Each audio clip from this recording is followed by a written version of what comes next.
My niece called me a slur she learned from her dad, who thinks I'm not a real man for doing housework. I demanded an apology, they refused, so I stopped babysitting. Now my family is upset I'm not manning up over being called a F-word. Posted by you/fluffbuffer23. I, 29M, and my wife, 30F, have 2 kids, 5M and 3M. My wife works a full-time office job, while I work from home with extremely flexible hours. Basically, as long as I meet my deadlines, no one really cares how many hours it took or what time of day I work, outside of some Zoom meetings. My sister, 26F, let's call her Barb, and her husband, 30M, let's call him Nick, live nearby and work full-time jobs. They have a daughter, 5F, let's call her Tracy. Because of my comfortable work schedule, when our kids started going to daycare, we basically decided that I would drop off and pick up my niece from daycare alongside my own kids. I didn't really mind, and I thought it was great for my kids to spend time with their cousin. I get along with Tracy as well and always thought I was her cool uncle. She's a sweet kid and usually well behaved. So anyway, most days I bring her and my kids back to our house, make them snacks or dinner, and in the afternoon or evening, my sister comes to pick them up. A few days ago, the 5-year-olds were watching Bluey on the TV while I was preparing snacks with my 3-year-old, and I suddenly heard yelling. I rushed over to see what was happening, and my son was yelling at Tracy, "My dad's not a girl," while my niece yelled back, he's a F-word. That's like a girl. The word is different in my language, but the meaning holds, as does the distinction between using it versus simply addressing a gay person. I was kind of in shock at first, but I turned off the TV and sat her down to explain that this is a very bad word and we shouldn't call people that. I also explained that, regardless, I'm not a girl. Because this is a bad word, I told her she should apologize to me because we don't act mean to each other in this family, and that if I hear it again, I'm going to talk to her parents, and she'll get in trouble. She said she wouldn't get in trouble because that's what her dad called me, and he's not in trouble. I was stunned. I told her that regardless of what her dad said, it's a very bad word and she's not to use it with me or in my presence, and that she should apologize regardless because it hurt my feelings. She did apologize because she's a really good kid. We talked some more, and I prodded her about other things her parents said. From what I gathered, getting info out of a 5-year-old being obviously a difficult and unreliable process, Nick, my brother-in-law, told my sister in Tracy's presence that men shouldn't be sitting at home all day doing childcare, that cooking is a woman's duty, as is cleaning, and really most of the things I do around my house. He said I'm a girl. I interpret this as not really a man, because I do housework and my wife earns more money than I do. I explained to Tracy as best I could that men and women can work from an office or from home, and that my wife or Barb working long hours from the office doesn't make them men, and vice versa. I didn't dwell on it with her since it's not really her fault. I didn't immediately bring it up with my sister because I figured it would be a difficult conversation, and I didn't want to have it in front of the kids. I also wanted to talk it out with my wife first. I talked to my wife that evening, and she seemed really upset as well. I told her that I think I should demand an apology from Nick and my sister, and she agreed. I called my sister and told her what happened. She said that it's just a word and I'm blowing it out of proportion, and obviously Nick doesn't dislike me. I said I don't care whether he does or doesn't dislike me, he is talking crap about me behind my back to my niece and to her, and she is apparently very chill about this rather than standing up for me. She said that's how Nick is, and I should stop being a drama queen. I told her to screw off, and if that's how she felt, she could pick up her own child from daycare, and I hung up. I know it was really short notice and rude, but I really felt like I was being disrespected by people I've done so much for over the years, and they are my family. My wife said she understood and that I shouldn't back down until I at least get a proper apology. The next 2 days were a weekend, and there was no daycare. I assumed there would be calls or texts from Barb, but there was nothing. In fact, the suspicious lack of messages or calls made me think she didn't take my words seriously, which actually made me angrier. The calls did come when it was time to pick up Tracy for daycare, and I, obviously, didn't come. I dropped my own kids off and didn't even answer for a while. I know it was petty, but I had been stewing for 2 days and figured letting Barb stew for a few hours seemed really appropriate and felt really good. Around noon, when she called again, I did pick up. I was going to smugly tell her that I was ready for my apology and we could put it behind us, but I didn't get the chance. Instead, she went off on me about how I was irresponsible and flaked, and she was so late for work because of me. I told her, "I told you I wasn't going to pick her up. You had 2 days to make arrangements." She kept yelling at me, so I hung up again. She kept calling and sending texts about picking Tracy up from daycare, to which I said I would not, then stopped replying. When I came to pick my kids up, Tracy expected me to take her as well. I didn't, which was really rough on both of us. I know it's not her fault, she's 5, and she suddenly doesn't get to come over to our place to play and have snacks, but at the same time, I didn't want to just let this thing go. I felt like I deserved an apology, and still do, so I explained that her mom and I were fighting, but I would pick her up again when we worked it out. She obviously didn't take it well, because she's 5, but I apologized, took my kids, and left. A bit later, I got a call from my mom. Barb roped her into picking up Tracy, but my mom is disabled, so she was having a really hard time with Tracy. She asked me why I was being mean to Barb. I told her everything, expecting her to take my side, but instead, she also pulled a "you know how Nick is." I replied that the more I realize how Nick is, the less I like it, and if he thinks all this crap in general and about me specifically, I sure as hell am not going to be doing free labor for him. She said I was blowing this all out of proportion, and I told her I wasn't the one doing it, because all I asked for was an effing apology, and everyone else seemed to prefer all this drama over just giving it to me. She said I should just be the bigger man and not let it get to me. I told her I was done and to have fun with Tracy. That evening, I got a call from Nick himself, which I hesitated to answer, but I chose to on the off chance that I was actually about to get an apology. Nope. Apparently, my behavior is causing Barb great distress, and he wanted to know how I could do this to my own sister. I told him that since we're family, how could he talk crap about me to his kid, whom I take care of daily? He said he was only joking and it was all in good fun. I told him it was neither good nor fun for me, and I wanted my apology. He blew up on me, telling me I was a F word and couldn't take a joke, and called me a hysterical little girl. I told him to screw off, that I was done with him, and hung up. This led to a bunch of calls from Barb and my mom, which I didn't answer. Barb texted me that it wasn't fair for Tracy to pay the price for me being petty, and I told her it wasn't fair for Tracy to pay the price for her parents being ungrateful pieces of crap. She text yelled at me about how she was going to lose her job and I was being cruel to her and to mom. I told her I was done, and unless her next message was an apology, I would block her number. It wasn't, so I blocked her.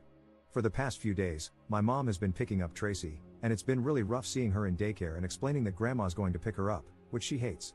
She tells me she isn't having fun with grandma and wants to come over to our place, and it's breaking my heart.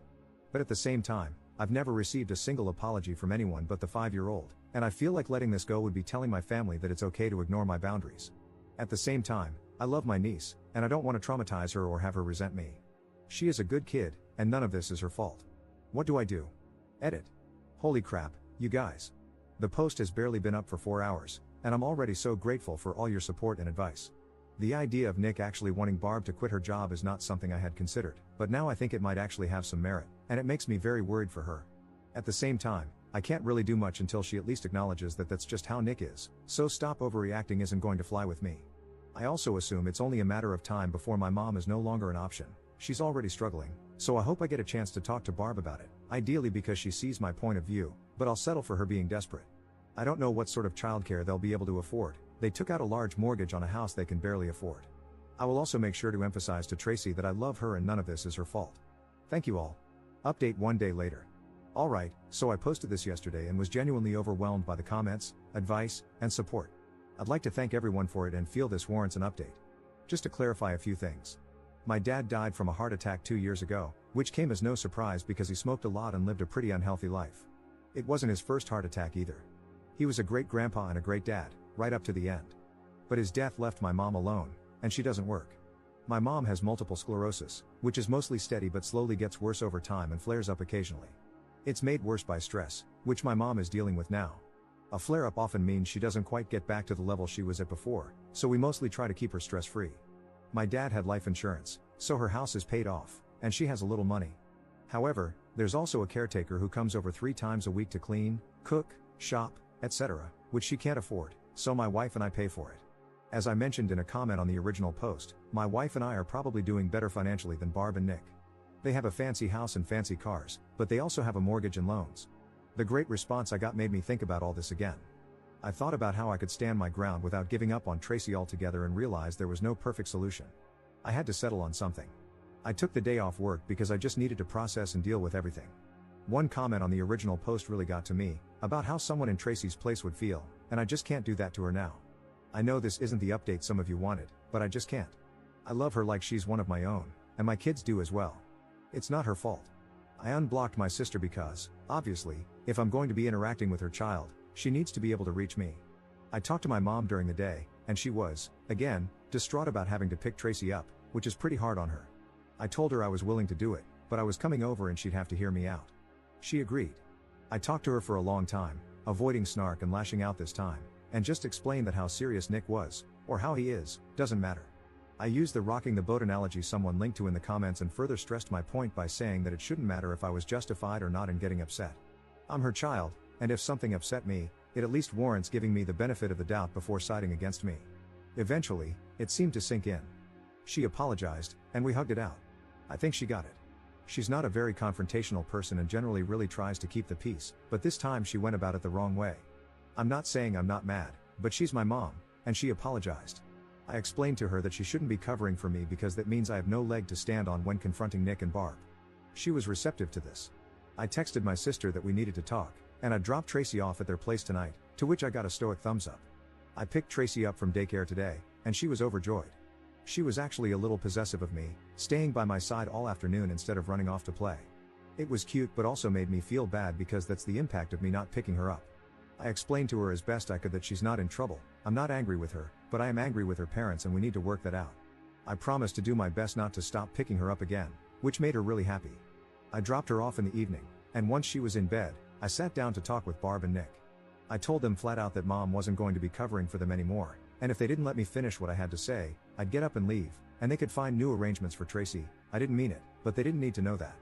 They weren't happy, but they were willing to listen, so that's progress, or at least the threat worked. I explained that this was the situation now. I don't need them to mean their apology, but I sure as hell was going to need one. This was about principle now. I've spent years taking care of their child, and if they wanted to be pricks, I wasn't going to do it for free. So this is how it goes now. 1. I am no longer going to be dropping her off in the mornings until further notice. There was no excuse for the way Nick acted, and it needs to have some lasting impact. 2. I'm no longer going to be paying for family outings and vacations. It's a man's job to support his family, so good luck with that. The exception is Tracy, she is always welcome. 3. If I hear any more BS being talked about me behind my back, I'm going to start charging them for my services. My plan was to dangle the thing they want, childcare. Restore it, but at the same time enforce some repercussions and the threat of things getting hard for them again. I also laid it on pretty thick about how I'm a man and obviously have my pride, and I can't have that disrespected, even by my own family. I don't really consider Nick family, but figured he wouldn't catch on. Nick was not happy about this, and my sister had to take him outside to talk it out without me. Eventually, they agreed to it, and I got my, admittedly half-hearted, apology. I could probably press it further, but I didn't want to risk having to either back down or hurt Tracy again, so I took it. There were no tears and no warm hugs, but I got to walk away with what I wanted, giving them some payback without giving up my time with Tracy. I still plan to talk to my sister alone about her relationship with Nick and how she sees me, but I figure I should let things calm down a bit before doing so. I know this isn't the resolution some, maybe most, of you wanted, but at the end of the day, I need to find a solution I can live with, and for me, this is it. I'll update if anything changes. Relevant comments. Commenter. You were paying for their family vacations? Damn. Ops response. I thought I was paying for our family vacations, but honestly, since my wife makes more than me and is primarily in charge of our finances, she could be considered the one paying. Her income essentially keeps us housed and fed, while my salary serves as the fun fund. She was always very excited about this because she doesn't have much family remaining. Having Barb, Nick, and Tracy, along with her sisters, made her feel like she had a big family. She felt this justified the expense and made her genuinely happy. Obviously, she is now furious with them. I don't think either of us will feel comfortable paying for them again, and they probably can't afford to come along. I do hope we will still get to bring Tracy, at least. Second update 3 months later. These past few months, things have been tense, but okay. I haven't gone back on my word about dropping her off and haven't been paying for meals or anything, really. Also, having realized what sort of man Nick is, I've been gently trying to get some alone time with my sister and ask her some questions about their relationship. Has he been isolating her? Is she financially dependent on him? Can she go out with her friends? How jealous does he get? Some of her answers made me a little uncomfortable, but I can't really force her into anything. I'm not trying to excuse the way she treated me, but I also think she's in a bad situation herself, and I don't want her to become more isolated than she already is. So, I'm gently trying to guide her down the right path, dropping hints like, "Isn't it like what your really bad ex used to do?" and the like. I don't think she quite realizes how deep into this she is, but I also know from past experience that forcing her into anything will mostly cause her to pull away and become more stubborn. So, I'm trying to guide her to the right conclusion gently while making sure she knows she has a place to go and someone to support her if she ever chooses to break things off.